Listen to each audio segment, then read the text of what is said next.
Hello, everybody, and welcome to the Woven Record. I'm Mike Lagerquist, and I'm Becki True, and we're here to talk.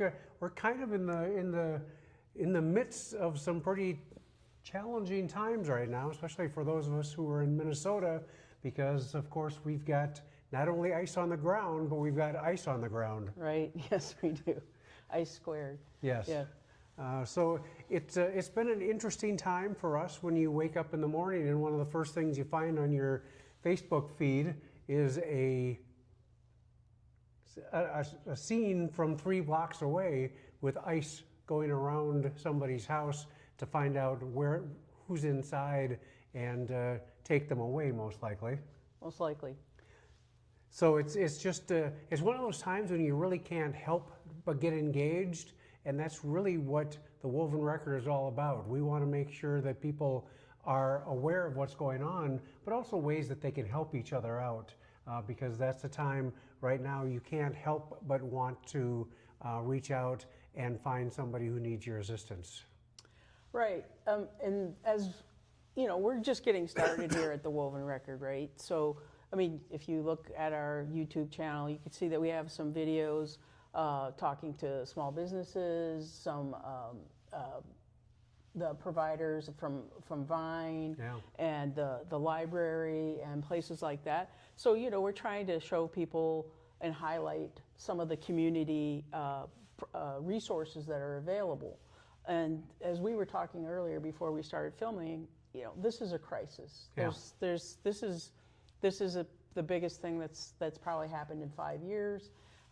And so as a crisis, you know, people need to come together, and that's what we're going to try to talk about today, about ways that maybe you can help each other out. Yeah, and it'd be nice to be able to break down, because I know there are people who feel differently about things than I do, than we do. But at the same time, we don't need to be at odds in everything that we do. There's a way for us all to come together and help out without, you know, relinquishing how we feel about things, because there are some things, when you see somebody on the street, you can't help but connect with them. And I'm not sure how people can be as, you know, stand back and not get engaged with something that's happening right outside their door that involves physical harm. Yeah, and it's not just limited to the people that they're targeting, that, you know, the people that they say are here illegally, and I say that are here illegally because we've seen that they are not always arresting people who are here illegally. They are arresting U.S. citizens by mistake, and they're taking them to detention centers, and then, you know, those folks are spending 10, 12, 14 hours at a detention center or more, and so it's affecting everyone, and it's not just those folks too, because it's also affecting the people on the street. You know, if you're a neighbor of what's going on, you can be affected. If you are trying to take your kid to a daycare center, you could be affected. If you're trying to take your kid to school, they've had to close the schools down for multiple days because these folks have been going in and into the schools. So it's not just a targeted. I think we would all be very happy if it were very targeted, right? I mean, if it was like, hey, we know that this person is here illegally, and we're going to go, you know, talk to that person and arrest that person. I think we'd all be like, that's one thing, but indiscriminately just scooping people off the street because of how they appear, that they look like they're here illegally. Correct. And that's you know, that's another tough thing, is that I'm not really sure. I've lost track of where I was going with this, but the thing is that I still work at the Mankato Free Press a little bit, and we did not have any luck contacting those businesses that have decided they're closing down for a few days. Some of them are limiting the hours that they're open or the services that they provide. We wanted to go on there and just provide a location for those folks to post their information, so everybody else in the community who supports them as customers could utilize their services. We had so many non-helpful, shall we say, comments on there that we really couldn't keep that post up any longer, because everything came down to, well, if they're not illegal, they shouldn't have, and I shouldn't say it that way, but if they're not illegal, they shouldn't be concerned about it. And it is, we are concerned, because it's kind of grab now and ask questions later. And that affects everybody in town, not just those who are here illegally. It affects all those who are here legally. It affects those who know and care for everybody who is grabbed. Right. And, I think that's an important point too. The Woven Record is based out of Mankato, Minnesota. We're about 70 miles away from the Twin Cities, what we call the Twin Cities here. That's Minneapolis, St. Paul, and then you have the surrounding suburbs up there, and that we just collectively call the cities. Yeah. And that's where most of the ICE activity is taking place, but it's all over the state. It's here in Mankato, it's south of here in some of the ag businesses, some of the towns that are more ag focused with meat processing and things.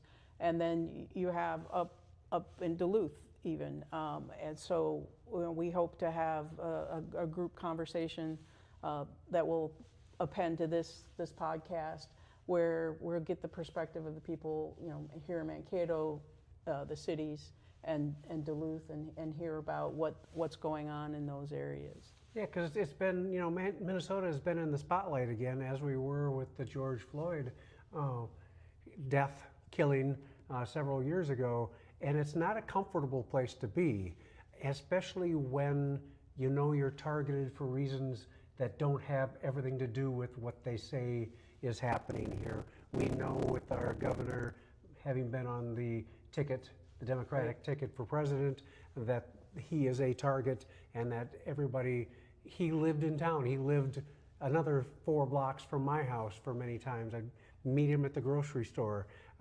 So we know we're targeted for that in a way that isn't always above board or transparent.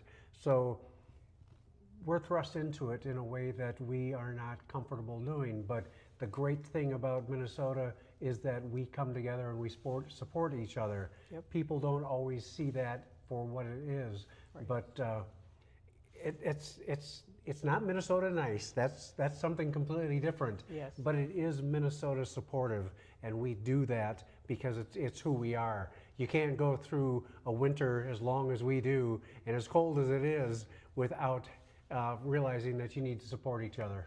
Yeah, people will help shovel your lawn. I'm sorry, your sidewalk, and nobody's going to shovel your yard. Shovel your sidewalk, your driveway, help you get your car unstuck. Just we all know it's tough, and Yeah. so this is another tough moment. So we'll come together, and we want to share some resources, and we would love to hear from you if you have resources that you would like to share, or if you even have a need. Either way, either side of that equation, let us know if you have anything. But there's a online, and we'll put this in our show notes in the description below, and we'll put it on our webpage. But if you can go to standwithminnesota.org, there's a list on there where you can help out. So you can help out with donating materials, food, just help people with money so that they can pay their rent. There are mutual aid funds with schools and indigenous groups, and then there are plenty of GoFundMes for all kinds of things. So if there's anything at all that motivates you to help out, please go to standwithminnesota.org and check out. There's lots and lots of opportunities there. And that's another thing, is just sharing the story for how it actually is happening. One of my favorite things I came across was a woman from Texas who was just sitting like we are, talking to the camera, and said, "Minnesota, know that we are with you," because that's a big part of it. The news media doesn't always carry every side of things. You're not going to see a lot of the individual stories that you could hear, but know that it is affecting more than just our black and brown neighbors who are being nabbed from the streets. It's having an effect on all of us, because we can't stand by and have people mistreated just because of where they come from, and the assumption that if they're here, if they're Somalian, they are horrible people. Because guess what? Before all of this, we were one big happy community, and we're going to go back to that afterwards, but it's not as bad as it's being depicted in some cases. No, it's not. And to conflate it with the fraud is also It's manipulative. Yeah, it is. And investigate things for sure. But Yeah. To conflate this with the fraud that was found years ago, by the way, and has been prosecuted. Many people have been prosecuted, and White people, as well as yes, everybody yes. else. And so, that's another thing to be aware of. But I think the important part that we want to focus on is the helping out the community. Yeah. So whether you're here in southern Minnesota, whether you're here in greater Minnesota, or whether you're anywhere in the world and you want to help out these folks that are impacted by this, where they can't go to school, they can't send their kids to school, they can't go to work. They can't pick up groceries. They can't pick up groceries. Afraid to walk down the street. Right. Well, and that's the folks that are afraid of being arrested. Then you've got the other folks who can't do it either because of what's going on out there. So anyway, if you're so motivated to help out, let's check out the links that we're going to share. And one way you can all help out is before you share something on social media, check out the source.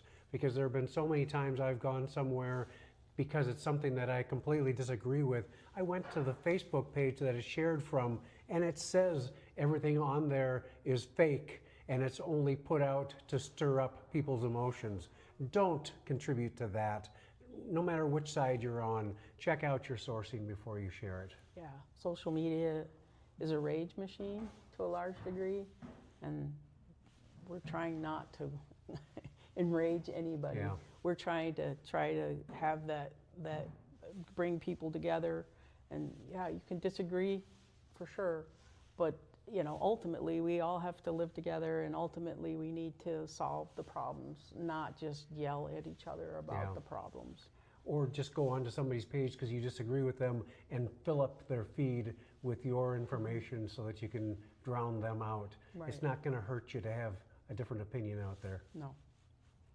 So I guess that's kind of going to wrap things up for us today. Watch for more. We're going to have that conversation. We're going to try to get out there.